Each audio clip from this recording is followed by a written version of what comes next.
kettlebell clean is a lesser talked about exercise in the kettlebell training world.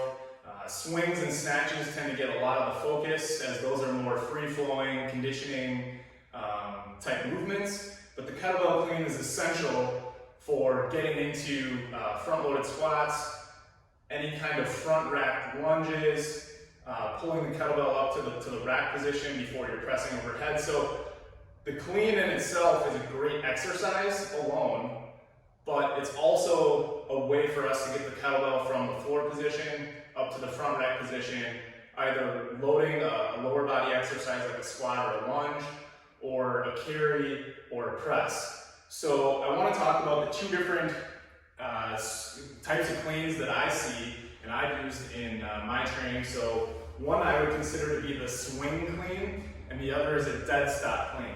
So the swing clean is going to resemble a kettlebell swing, at least in the beginning phase of the movement. The kettlebell is going to pass through the legs, but then instead of arcing out and up, it's going to come straight up, elbow tight to the rib cage, and back down.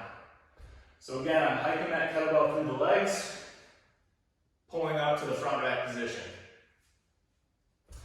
The dead stop clean is simply going to move the kettlebell from between the legs straight up into the front rack position. There's no swinging or pendulum type movement in this exercise. So again, a dead stop clean is going to look like this. Kettlebell is splitting the difference between my feet, pull, and straight up. Pull, and you're in the front rack position. Now, one of the things that I struggle with personally, and I know a lot of other beginners to kettlebell training struggle with, is the scenario where you're cleaning the kettlebell up and you're not turning that kettlebell over so you can catch it softly in that front rack position, and you're banging it against your shoulder, you're banging against your forearms.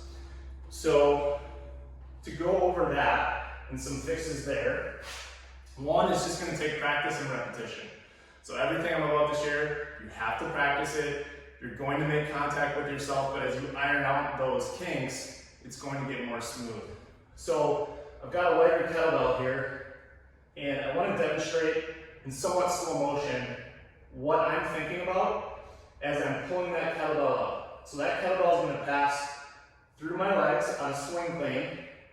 As it's coming up, I'm stopping that arc. So when that kettlebell comes back through the legs, I'm pulling up instead of arcing out. So right here, I'm shrugging that shoulder.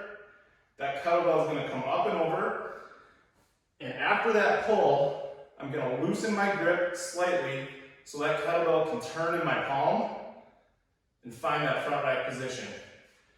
So again, you're pulling, it's turning, finding that front rack position. Okay? So what it looks like in real time, so here's the pull, loose, finding that front rack position.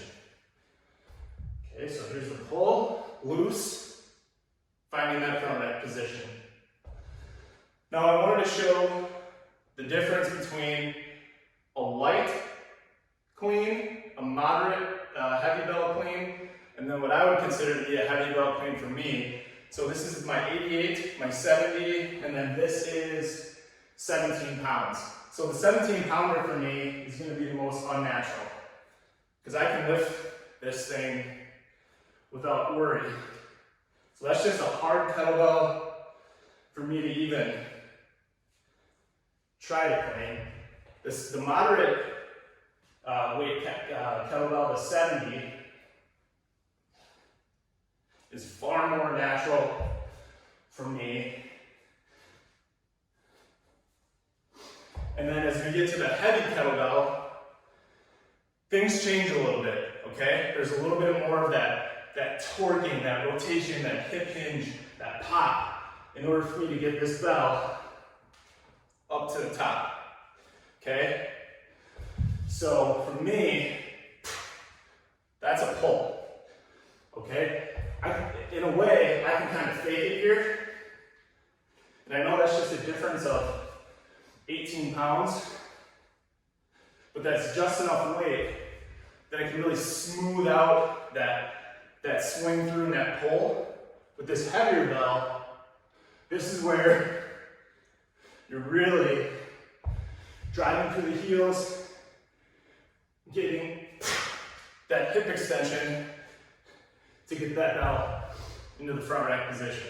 So that's the kettlebell clean.